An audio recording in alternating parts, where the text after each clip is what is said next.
شروع اللہ کا نام لے کر جو بڑا مہربان نہایت رحم والا ہے۔ بے شک انسان پر زمانے میں ایک ایسا وقت بھی آ چکا ہے کہ وہ کوئی قابل ذکر چیز نہ تھا۔ ہم نے انسان کو ملے جلے نطفے سے پیدا کیا تاکہ اسے آزمائیں، تو ہم نے اس کو سنتا دیکھتا بنایا، یقیناً ہم ہی نے اسے رستہ بھی دکھا دیا۔ اب خواہ شکر گزار ہو خواہ ناشکرا۔ بے شک ہم نے کافروں کے لیے زنجیریں اور طوق اور دہکتی آگ تیار کر رکھی ہے۔ جو نیکوکار ہیں وہ ایسی شراب پیئیں گے جس میں کافور کی آمیزش ہوگی۔ یہ ایک چشمہ ہے جس میں سے اللہ کے بندے پیئیں گے اور اس میں سے چھوٹی چھوٹی نہریں نکال لیں گے۔ یہ لوگ نظریں پوری کرتے ہیں اور اس دن سے جس کی سختی پھیل رہی ہوگی خوف رکھتے ہیں، اور باوجود کہ ان کو خود کھانے کی چاہت ہوتی ہے مگر فقیروں اور یتیموں اور قیدیوں کو کھلاتے ہیں، اور کہتے ہیں کہ ہم تم کو محض اللہ کی خوشنودی کے لیے کھلاتے ہیں، نہ تم سے بدلہ چاہتے ہیں اور نہ شکر گزاری۔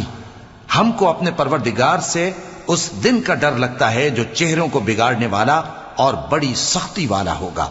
چنانچہ اللہ ان کو اس دن کی سختی سے بچا لے گا اور تازگی اور خوشی عنایت فرمائے گا، اور ان کے صبر کے بدلے ان کو بہشت اور ریشمی لباس عطا کرے گا۔ اس میں وہ تختوں پر تکیے لگائے بیٹھے ہوں گے، وہاں نہ دھوپ کی حدت دیکھیں گے نہ سردی کی شدت۔ ان پر درختوں کے سائے قریب ہوں گے اور میووں کے گچھے جھکے ہوئے لٹک رہے ہوں گے، اور خدام چاندی کے برتن لیے ہوئے ان کے ارد گرد پھریں گے، اور شیشے کے نہایت شفاف پیالے اور شیشے بھی چاندی کے جو ٹھیک اندازے کے مطابق بنائے گئے ہیں، اور وہاں ان کو ایسی شراب بھی پلائی جائے گی جس میں ادرک کی آمیزش ہوگی۔ یہ بہشت میں ایک چشمہ ہے جس کا نام سلسبیل ہے، اور ان کے پاس لڑکے آتے جاتے ہوں گے جو ہمیشہ ایک ہی حالت پر رہیں گے۔ جب تم ان پر نگاہ ڈالو تو خیال کرو کہ بکھرے ہوئے موتی ہیں، اور بہشت میں جہاں آنکھ اٹھاؤ گے کثرت سے نعمت اور عظیم الشان سلطنت دیکھو گے۔ ان کے جسموں پر دیبا اور اطلس کے سبز کپڑے ہوں گے، اور انہیں چاندی کے کنگن پہنائے جائیں گے، اور ان کا پروردگار ان کو نہایت پاکیزہ مشروب پلائے گا، فرمائے گا یہ تمہارا صلہ ہے اور تمہاری محنت ہمارے ہاں مقبول ہوئی۔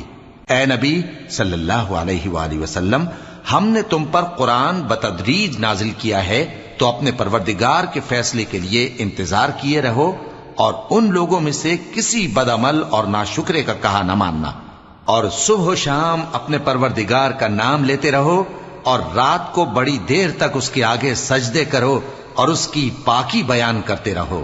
یہ لوگ دنیا کو دوست رکھتے ہیں اور قیامت کے بھاری دن کو پس پشت چھوڑے دیتے ہیں۔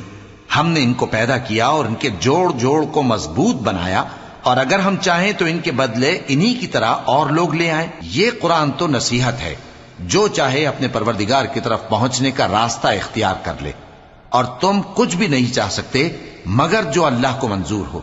بے شک اللہ جاننے والا ہے، حکمت والا ہے۔ وہ جس کو چاہتا ہے اپنی رحمت میں داخل کر لیتا ہے، اور ظالموں کے لیے اس نے دکھ دینے والا عذاب تیار کر رکھا ہے۔